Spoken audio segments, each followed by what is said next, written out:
Good day to you all, ladies and gentlemen of all ages. Welcome to Halftime 360 yet again. My name is Emmanuel, and this is. Melbourne. And today we're going to dive into some exciting news about what took place during the illustrious UEFA Champions League as we review the matches that took place on match day one of Europe's biggest tournament. So let's get right into it. Okay. So now, for starters, we'll look into the game that took place between Liverpool and Atletico Madrid. So, British record signing Alexander Isak's much anticipated debut earlier had seemed tame in comparison, as it was Liverpool's old guard who got them off to a flying start. Liverpool left it late once again as Virgil van Dijk's header in added time got them off to a winning start in the Champions League with a 3-2 victory over Atletico Madrid. In what is becoming something of a pattern this season, Arnslot's side allowed a two-goal lead to slip before producing another dramatic finish. For the fifth consecutive time, they scored a winner later than the 83rd minute, with their captain heading home a corner 2 minutes into the additional period. While Anfield went wild, tempestuous Atletico Madrid coach Diego Simeone was unfortunately sent off as he argued with the fans behind his dugout. And yeah, he was pulled away by referee Mauricio Mariani upon him being shown a red card as the game was entering its dying minutes. So, Melvin, what's your take on this game? Oh, I expected it to be a very fun game. I'm sure most people expected the match to lack, goals because of Simeone's how do I even put it? Simeone's preference for um, you know, a more defensive style of football. So a lot of people expected a deep block from Atletico Madrid, looking to sort of frustrate Liverpool, and that was the case. But Liverpool, they've been fantastic this season. They were able to find the space to score goals. So I think after the first maybe 10 minutes or so, several, even I included, thought, "Oh, it's a done deal already." I didn't see Atletico Madrid coming back into the game, but we all know how resilient Diego Simeone teams are. So I thought maybe because of their low defensive block, they shouldn't come back into the game, but they were able to keep pushing and keep pressing and keep trying. Very, very, very resilient. Liverpool deserved to win the match, no doubt about that. But Marcos Llorente was fantastic for Atletico Madrid, getting two goals for himself there. Salah was great on the right wing. They tried to mark him with three different people at most of the time. Uh, all in all, Liverpool are a very, very effective attacking team this season. So it's amazing. I mean, I must not even fail to mention Van Dijk's late goal. It was stuff of dreams. This is what football is all about. These sort of games where um, the match can just change within a twinkle of an eye. All of a sudden, Liverpool looks like they have a 2-0 comfortable lead before halftime, and then right after halftime, Atletico Madrid gets a goal back, and then late, around 81st minute, I believe, Atletico Madrid equalized, and we all thought, "Oh, it's over, it's a draw now." And then in the dying minutes, Virgil van Dijk pops out with a brilliant goal. So I think it was a great, great, great, great, great, great game. It was brilliant to see um, an attacking team, come up against a team that is much more defensive minded and still be able to provide, I guess, neutrals with lots of goals. So I think this was a really good match for the competition. Or it was a great game to see. Absolutely. Both Liverpool and Atletico were phenomenal. They we created a great deal of chances to try to outwit the other in order to win the game, but in the end, Liverpool were able to capitalize on the chances they made, yeah, far more than Atletico, which led them to attaining such a well-deserved victory. Yeah, the truth, in fact, is that it was indeed a beautiful game in front of a fantastic crowd in an amazing stadium against a team full of great players. Yeah, and while Coach Anslot praised Alexander Isak for his phenomenal performance, yeah, upon him being a new signing for Liverpool. Yeah, so overall, yeah, Liverpool did very well and well deserved victory for them. Okay, so with that said and done, we turn our attention to the match between Borussia Dortmund and Juventus. So it looks like Borussia Dortmund and Juventus shared the spoils after an 8-goal thriller. Yeah, such an amazing game, being able to Yeah. score four apiece. Yeah, both Juventus scored. Both Juventus and Dortmund scored 4 goals to settle for a draw in Turin that equaled the record for highest scoring Champions League draw. Kefren Turam and Lois Openda both went close for the hosts in the first half before Karim Adeyemi's 52nd minutes finished sparked the encounter into life. Kenan Yildiz, Felix Mesha, yeah, his name is hard to pronounce, and Dusan Vlahovic all scored in a 4 minute flurry before Jan Kuoto's powerful finish made it 3-2 to Dortmund. The visitors look to have sealed the victory through Remy Ben Sebani's 85th minute penalty, but Juventus rescued a draw in added time thanks to Dusan Vlahovic's finish and a Lloyd Kelly header. Yeah, in the dying minutes. Yeah, well, Juventus were very phenomenal in being able to pull off scoring 2 goals in the dying minute to secure themselves a draw. So, what's also your take on this game? Another brilliant, brilliant game on the night. I mean, I enjoyed many of the matches these past 2 days. I'm sure I'll enjoy matches that are scheduled for later today as well. But Juventus against Borussia Dortmund, heading into that particular match, I sort of expected goals, unlike Liverpool and Atletico Madrid, where I was sort of surprised by the outcome. In this particular match, I sort of expected goals because um, at the beginning of this season so far, Juve have not been shy at all. Attacking wise, they've been able to produce lots of chances, and then as a result, they've been able to score a couple of goals. Dortmund are the same old Dortmund from last season. They are able to score goals. They are very attacking, not the best defensively. So I expected goals in this match.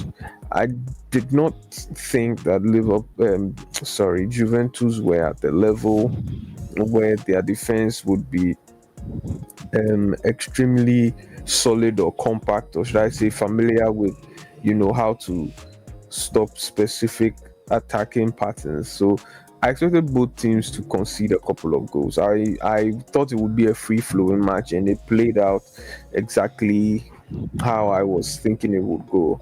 4-4, I think, if you watch the match, is very fair for both teams. At a particular point, you would have thought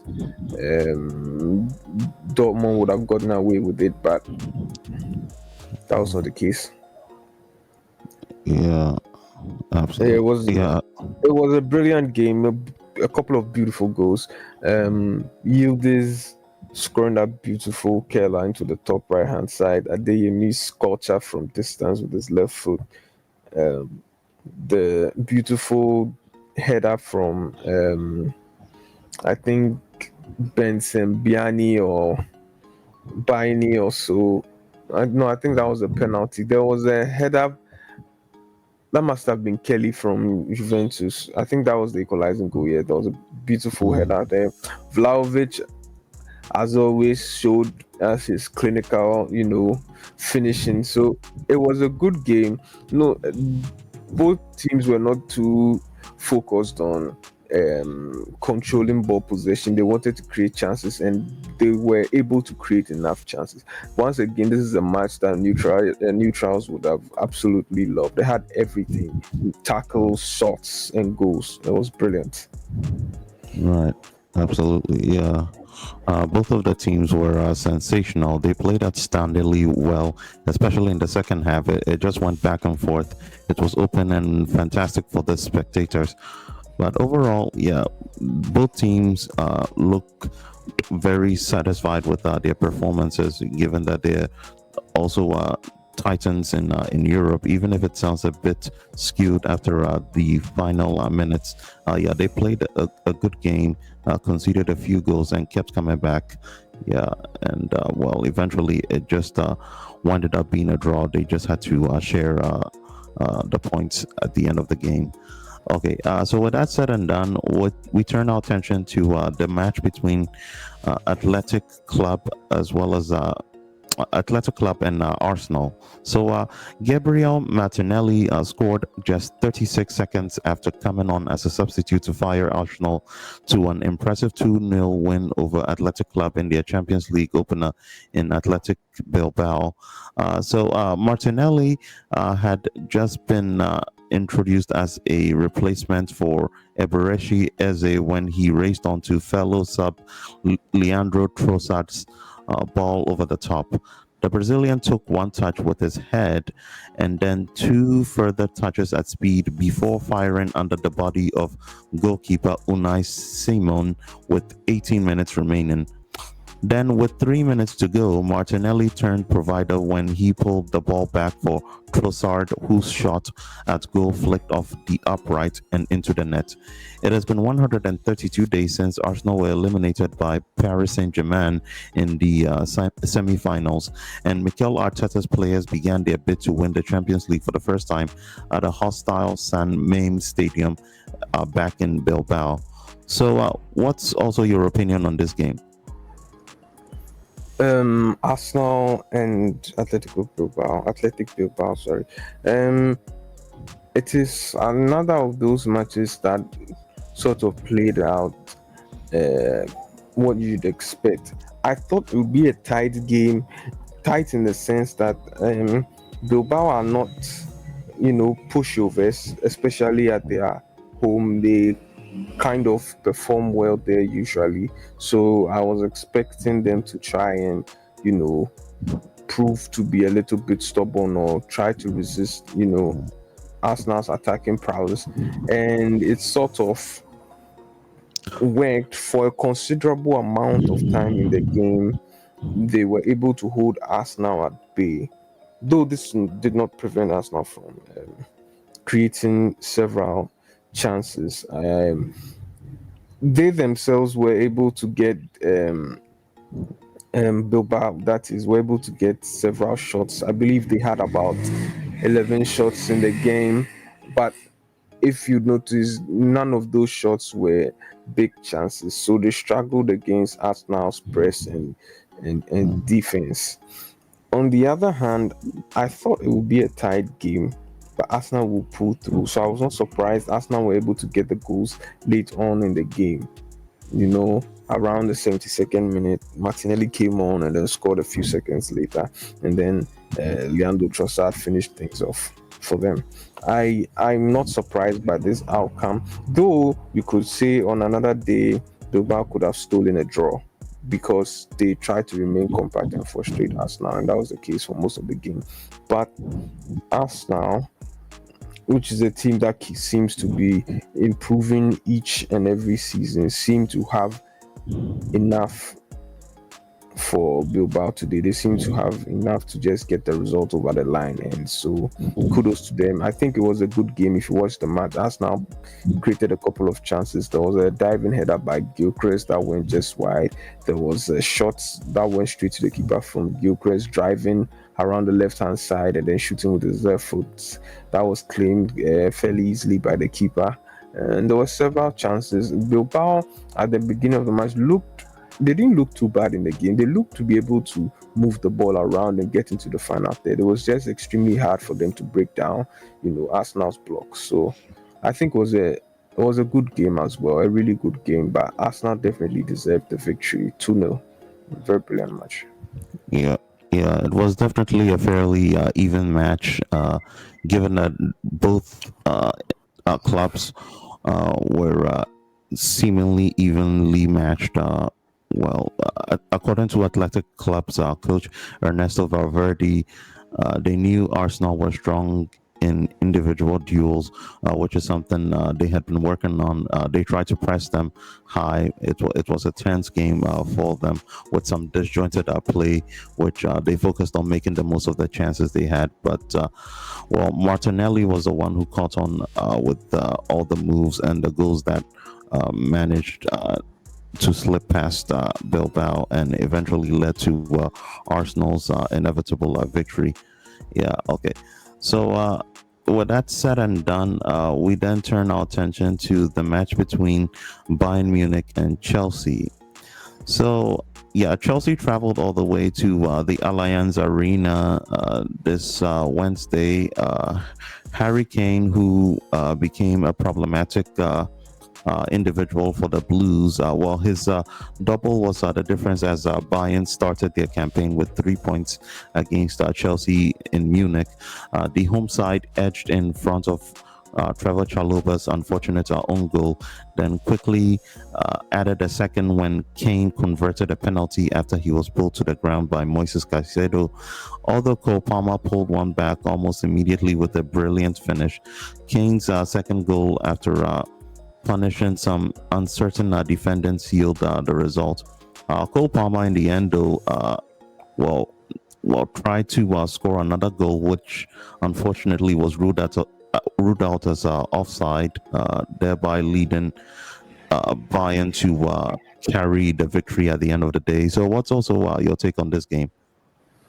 Another one of those matches where I expected to see goals. I expected to see a couple of goals in this game as well. I believe that both teams had the ability to score more than one goal. Um, and then if I had to choose a winner, I would have said Bayern Munich. So this is probably because Bayern Munich is playing at home. That's my thinking behind that. But during the game, I noticed, especially at the beginning, that it was quite evenly matched. Both teams were pressing well, trying to create a couple of chances, and then there was a foul, I believe. One I do not agree with that Caicedo conceded, which I thought was a clean tackle. That led to one indirect free kick, which was taken quickly, and then the ball was sprayed towards the right hand side. Ulise whipped in a hard cross.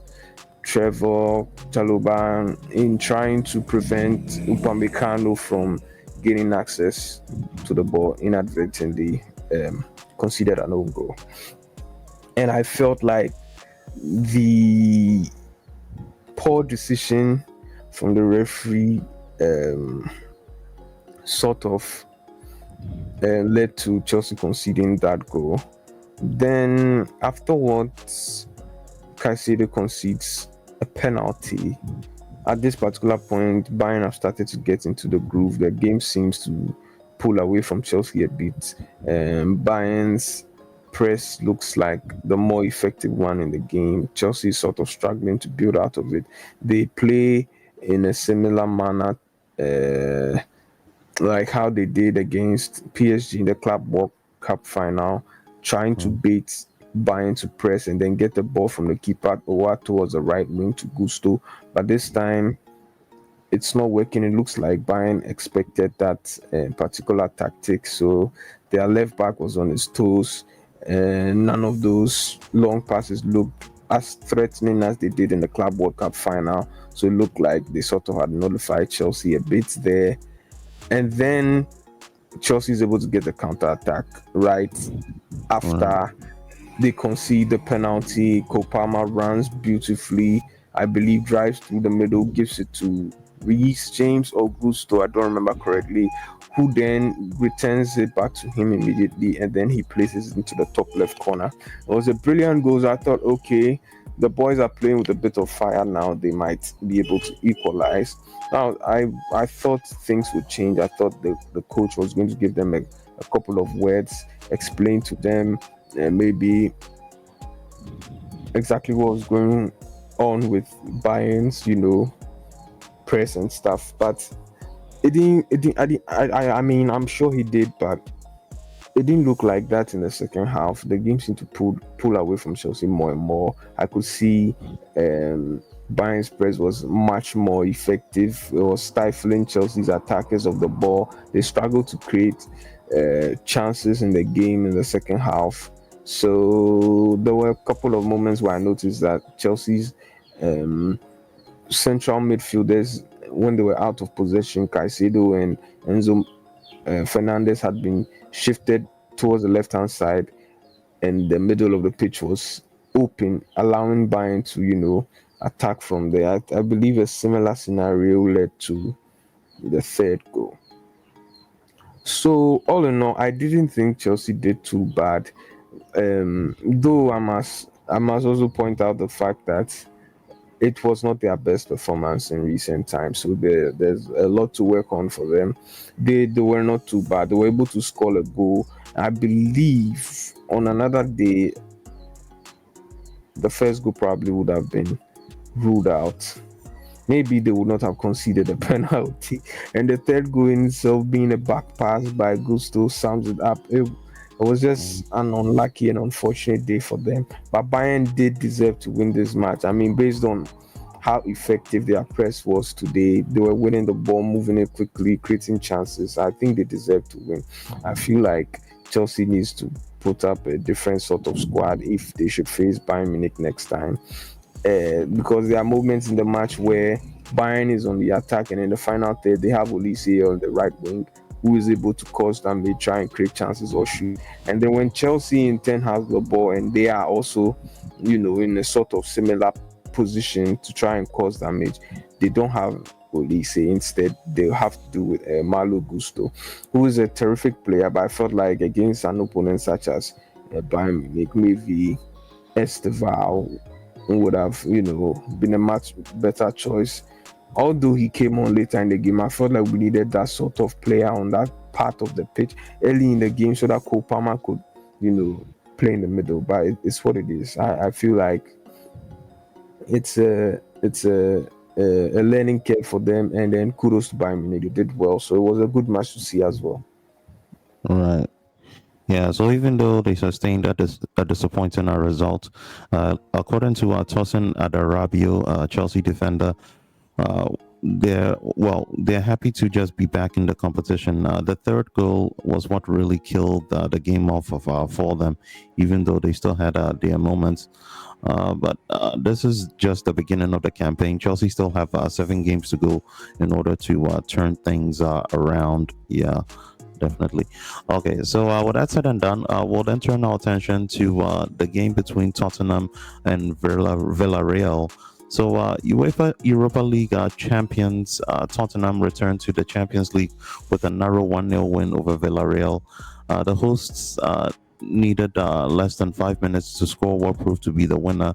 Villarreal goalkeeper Luis Jr. inadvertently directing Lucas Bergval's cross into his own net in order for Tottenham to gain the much needed goal they needed to win the game. Well, it was just a long goal that they were able to produce though in order to win the game. What's your take on this game as well? Another match that was worth seeing. I expected Tottenham to probably steal the win, and they did. Um, this is a match that did not have many goals, unlike the rest, and I expected something like this. There were two, one could say evenly matched teams. And I know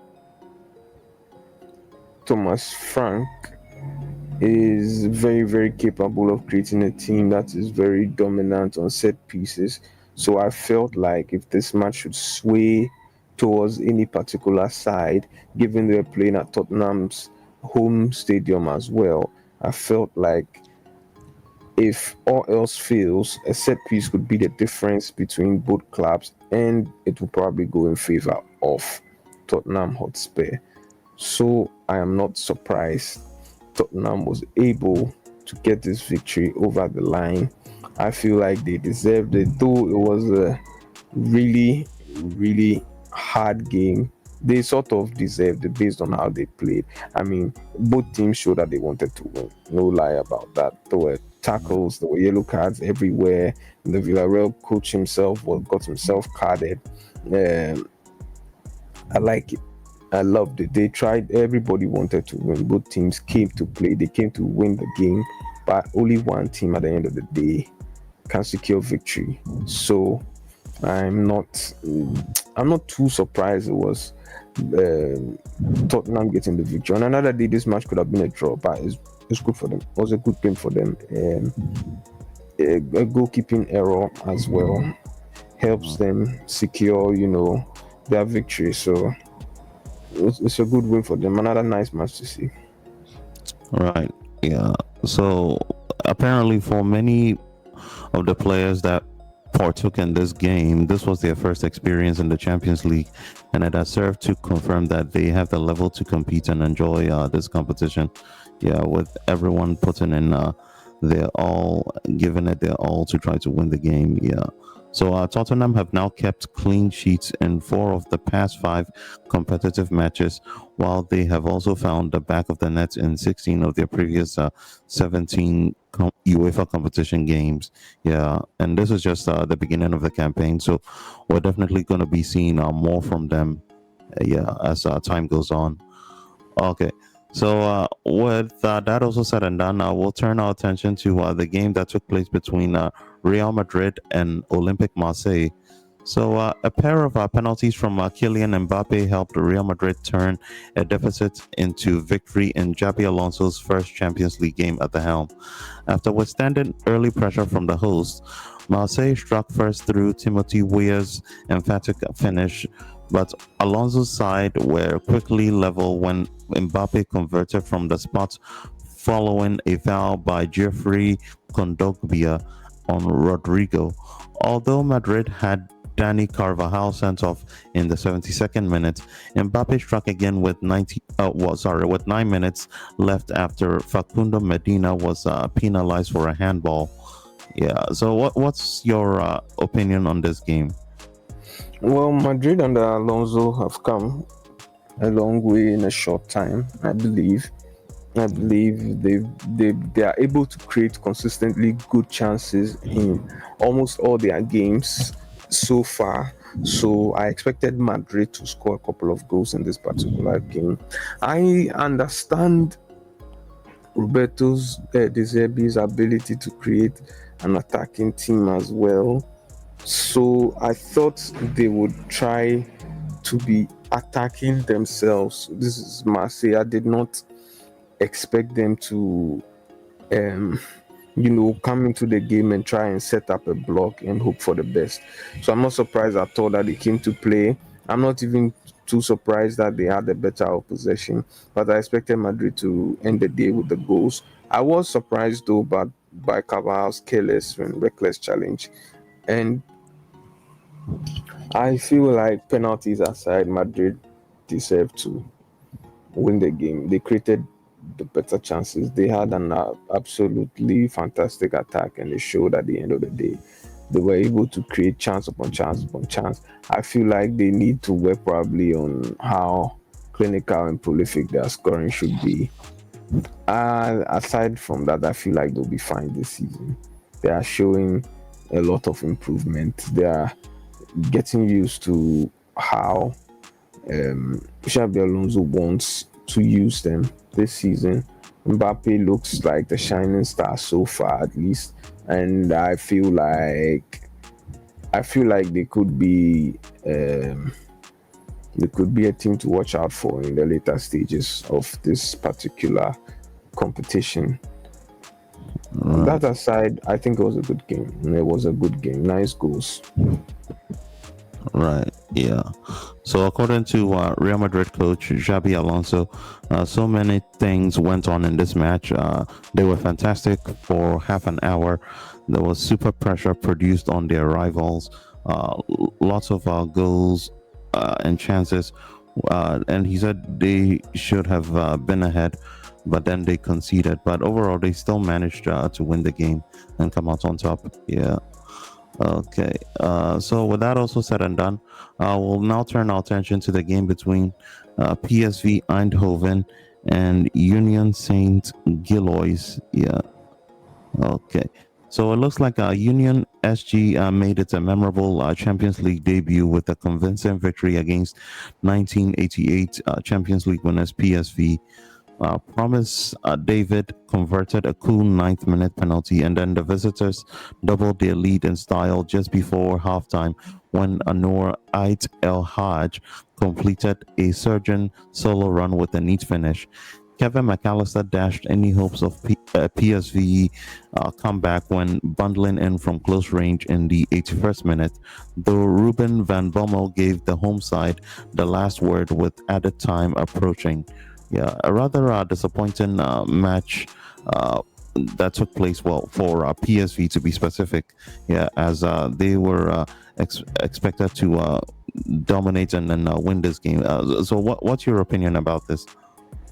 I was disappointed in PSV myself. I thought they were favorites in this game as well. I thought they should win this one at the counter, I believe. But I think I want to say I was surprised by their performance. I would not say they were bad on the day, but I just do not understand how they were not able to get goals. They should have asserted their dominance in terms of creating chances, and they didn't defend good enough for a team their caliber, especially playing at home and hosting Union Saint Gilloise. I expected a victory, so I was disappointed by them. But Mamas also say thumbs up to Union Saint Gilloise for this performance. They showed that there were certainly no pushovers. They came to create chances and they came to score goals, and they did absolutely that.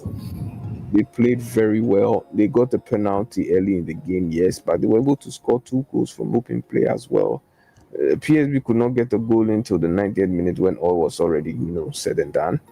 And I think it was a brilliant game. It was a nice game to kick things off in that particular at that particular time of kickoff. I enjoyed it. I expected PSV to score once again. I mean to win once again. So I'm disappointed. I think there's a lot of for them to work on because they will come up against much better opponents this season in the Champions League, especially, and they will need to do much better than this. All right. Yeah, absolutely. Yeah, overall, a very disappointing match that took place from PSG, and well, we don't know precisely what went wrong, but well, we can say that their opponents, Union Saints Gillois, deserved the victory upon playing outplaying them overall in that game. Yeah, and then carrying the victory at the end of the day. Okay, so with that also said and done, we'll turn our attention to the match that took place between Ajax and Inter Milan. So Marcus Thuram stole the show as Inter eased to victory in Amsterdam. The Italian side started well, but their goalkeeper Jan Somar was forced to make the first big save of the night from Mika God's effort. Inter were soon back on the front foot, and from the next attack, Hakan Kalahonoglu's another difficult name to pronounce, Kalahoglu's corner was met by Thuram to open the scoring. The Inter pair then repeated their trick just after the break to cap a fine evening for last season's beaten finalists. So yeah, it looks like Inter were very dominant in this game. What's also your take on it? Another one of those matches that were nice to see. You could have expected an Inter game to Inter victory straight from the bat, but also to err on the side of the caution because uh, Ajax were the hosts and home team. I thought that maybe if they were able to what do you call it, have a very low effective block, they could stifle Inter Milan, but that was not the case. Inter Milan showed that they came to win, and despite a hard fought game, Inter proved the better team. They proved the better team. Marcos Thuram being extremely pivotal in this particular, victory for them. They were able to create beautiful, beautiful chances, and he was clinical enough to score both chances that came, especially in the second half where they limited Ajax a lot. I feel like after that, I saw that I felt like the game was long gone. And also I must point out the fact Inter's set pieces proved to be a massive strength for them this season, and then that was the case in this game as well. So a brilliant match. Inter deserved it. Right. Yeah. Okay. So according to Ajax's coach, they started off the game really well. It was an intense game, but well, they knew the strength and quality of Inter, especially from crosses and set pieces. Yeah, but he then went on to praise his team because he felt they had a big opportunity to score in a one-on-one, in one-on-one situations, and those were the fine margins. They scored from a set piece. Well, Inter scored from a set piece when they scored a second after the break. Well, it became very difficult for Ajax to make a comeback out of it, which eventually secured and led to Inter's victory over them. Okay, well, so with that also said and done, we'll then move on to the game between Paris Saint-Germain, last year's champions, and Atlanta. So, well, impressively and not so surprisingly, Paris Saint-Germain made a sparkling start to their Champions League title defense, playing Atlanta at their home stadium, the Parc des Princes. Marquinhos needed less than 3 minutes to open the scoring from close range, and chances continued to flow freely before Kivica Kavar Kvaratskhelia thrashed in the second goal. Bradley Barcola's penalty was saved by Marco Carnesecchi, before the break. But then Nuno Mendes did make it three from a tight angle early in the second half. The home team retained control, and substitute Goncalo Ramos completed the scoring late on, then leading to Paris Saint Germain, not so surprisingly, dominating the game by winning 4 goals to nil. So, what's your overall take on this game? No, it was a very, very easy game for PSG. Lots of goals, so entertaining as well. But they absolutely swatted Atalanta away. I thought it was a brilliant performance from the holders of the competition, or the holders of the title once again. They only needed about 3 minutes, I believe, to score a goal. Fabian Ruiz assisting Marquinhos. It was a good game. They played brilliantly, able to mix passing very well and mix out short, crisp, long passes, quick passes, create chances, pull their opponents apart, and then make sure the ball goes to the spaces that have been vacated. They played very, very well. The same OPSG we saw last season, same thing, same brilliant performance. I'm not at all surprised by any of the goals. They didn't look like they will fought at all. Extremely strong, extremely dominant in the game. They showed that they were big boys, explaining with their football why they are the current holders of the competition.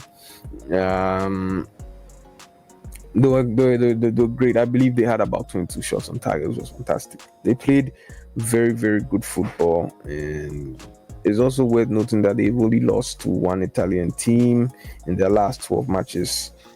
So, I mean, they expected to Right. win and they did that emphatically. Right. Absolutely. Yeah. PSG have now won 11 of their last 13 UEFA Champions League matches, scoring 4 goals in each of their last 3 outings in the league phase. Yeah, which is a nice form to take into their next game, which is going to be away to FC Barcelona on October the 1st. Wow. Okay. So, moving away from that, we'll then turn our attention to the game between Benfica and Karabakh. So, unfortunately for Benfica, who were the top dogs in this game, expecting well, they were expected to win it. Lost 3-2, unfortunately. Tajon Buchanan and Nicolas Pepe had chances to draw the visitors' level, but Tottenham were relatively comfortable as they well. It looks like Benfica, well, Karabakh got their first ever win in the Champions League uh, with a famous comeback away at two-time champions Benfica. Yeah, so the hosts raced into a 2-0 lead inside the 16 minutes through Enzo Baranekia and Vangelis Paul Pali. I'm sorry, Polydivs, yeah, that's the name of the player. But Leandro Andrade pounced after a free kick to get the Azerbaijani champions back in the game. The visitors then drew level shortly after the restart as Camilo Duran fired across Anatoly Trubin, and while Benfica pushed to reclaim the advantage thereafter, it was Karabakh who snatched a late winner through substitute Oleksiy Kashku's goal in order to seal the victory. So, what's your opinion on this game as well? A surprising outcome. I thought Benfica should be able to stamp their authority on this game, especially after their 2-0 lead. How they were able to collapse in this game still baffles me. How they were able to allow Karabakh to create chance upon chance upon chance is another thing that is worth talking about. At the end of the day, they deserved to lose because if you do not take your chances, what do you expect your opponent to do? When they get theirs, they should certainly prove to be better than you in finishing, and that was the case. Karabakh proved to be the better team. They took their chances and they came out with the victory. I mean, after the two early goals, by the 20th minute, you guys were Benfica was cruising to a 2-0 lead. So I was thinking, oh, this is brilliant. You should keep this till halftime, see what you need to fix, tighten up a little bit, and then expect them to, come out at you a bit more, and then you can hit them on the counter attack and then get a couple more goals. But that was not the case. In the 30th minute, Andrade scores, and then we head into halftime. And then on the return, about 3 minutes after the whistle is blown to restart the game, Duran scores in the 48th minute. And now I'm thinking, how the hell have Benfica allowed this to happen? You have no sense of control over the game, especially after a 2-0 lead. You should be thinking about how to effectively control possession of the ball, make sure that the ball does and the game doesn't, run away from you or your opponent is not able to get back into the game. But they did none of that. So I feel like they should not be too um I feel like they should be disappointed with themselves. They deserve to lose this match. No two Yeah. ways about it. And kudos to Karabakh for their first victory in the competition. I remember oh they've been trashed a lot of these years. They always have to face teams from Europe and other well established European countries or federations, and they are always trashed. They always concede a couple of goals. I'm glad finally they've been able to win a game in the competition. Right. Yeah. So, according to Benfica coach Bruno Lage, upon speaking to a channel called Sport TV, it wasn't the result they wanted. Well, they started the game very well. They had a great first 30 minutes, but he felt that the way they conceded the first goal knocked them off of the game a little. The team then struggled to find their rhythm and then unfortunately conceded 2 goals that punished them immensely. They were left with a result they didn't want and a night that wasn't a happy turnout for them. Yeah. Okay. Well, with all that said and done, I will then turn our attention to Olympiacos versus Paphos. So debutant Paphos overcame Bruno's 26th minute dismissal for a second caution to earn a point. Visiting goalkeeper Neoftos Michael was only tested for the first time in the 68th minute of a tight contest, beating Daniel Podence's strike behind before showing impressive reflexes to turn a Panagiotis Retso's header off of the line. A halftime substitute, Mehdi Taremi, a Champions League finalist with Inter last season, was denied by Pavlos captain David Golda's excellent block during added time as the Cypriot champions are held firmly to secure a draw. So, what's also your take on this game? Oh, I expected. This is Olympiacos against Paphos. Right. I thought Olympiacos should win this game easily, before the match started. Even more so after Paphos were sent off. When they got a man down, I thought, oh, surely Olympiacos should be able to get a couple of goals in. But nope, Paphos said no. They begged to differ. They came with a low block. They kept that low block to the final whistle. Olympiacos created chance upon chance, shot after shot, but they did not seem to be able to find a way to break the deadlock. So I must say congratulations to Paphos.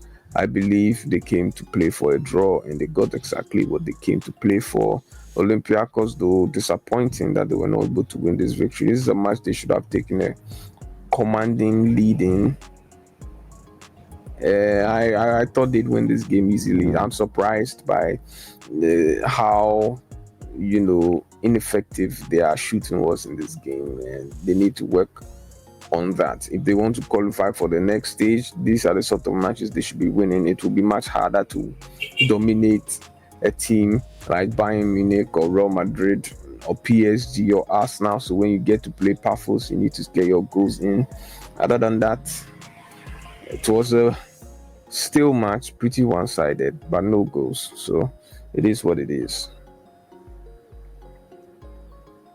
Right. Yeah. So according to Olympiacos captain Retsos, in his opinion, there were no excuses at all. They should have won it. It was a huge opportunity against an opponent that was reduced to 10 men, as they had more possessions and more chances. Had they won and started with 3 points, it would have been a major boost for their next series of matches against apparently rivals that are of higher caliber. Yeah, and indeed, congratulations to Paphos on being able to resiliently hold on to a draw in their debut of the competition. Okay, with that also said and done, we'll turn our attention to the final game of the Champions League that has taken place so far with another series of matches that apparently are going to be taking place today. Yeah, and that final game was the game between Slavia Praha and Bodo Glimt, which ended in a 2-2 draw. So substitutes Daniel Bassi and Sondre Brutstad Fett helped debutants Bodo Glimt claim a draw with a stunning comeback. Yusufa Mboji marked his first Slavia start with a pair of close-range finishes from pinpoint Lucas Provod deliveries either side of Jindrich Stanek, keeping out Kasper Holk's penalty. But last season's Europa League semi-finalists reduced the deficit late on when Bassi prodded his follow-up high into the net after his initial attempt was blocked, with Brunsat Fett adding a superb 90-minute volley to secure a point for his side. So what's also your take on this game? Based on what I noticed about Bodo Glimt in recent time, they are able to stand up to many of their opponents. They're able to show that what they are capable of, whether they play at home or away. And so, even though Slavia Prague might have been slight favorites, I thought Bodo Glimt would, make a very good account of themselves. So I was not at all surprised by the draw. I was not even surprised that they were able to get a couple of goals. On another day, they could have even, you know, come out with the win. Though, once again, I must say, I'm always critical of teams that are able to take a 2-0 lead and then allow it to just slip out of their hands, especially when you get your second goal in the 74th minute. You don't have much time. This is the time for you to try to tighten things up, control possession more, and then see it through. So disappointing for Slavia Prague, but extremely good result for Bodo Glimt, especially playing away from home. Right. Yeah, so indeed, it was a draw that apparently was hard for them to accept, according to Slavia coach Gentrich Tripsfolsky. Yeah, that's his name. Well, they were apparently close to a win. They had a great chance to decide it in the final minutes, but then their performance had been distorted by the result. Okay, so with that said and done, that wraps up today's session. So it looks like once again, today's session was filled with an exciting showcase of matches. Yeah, the series of matches that took place in the UEFA Champions League tournament this far as well, they began the initial campaign this season with a series of matches taking place, marking them as a match day one of 8 matches that are going to be taking place in the league phase of this tournament. Yeah, well, and we kindly encourage you once again, ladies and gentlemen, to please make sure to leave any comments in the comments section, whether you're a regular fan or just a casual. I also encourage that if you want to see more content and experience the magic of being part of Halftime 360, you make sure to hit the subscribe button and give us a reaction, be it in the form of a thumbs up or a thumbs down, as much as possible. Well, once again, Melvin, I want to thank you so much for being my co-host as usual, and thank you for your time and attention, ladies and gentlemen. We'll see you more next. We'll see you all next time to enjoy more exciting news about the beautiful game. Or over and out. Peace.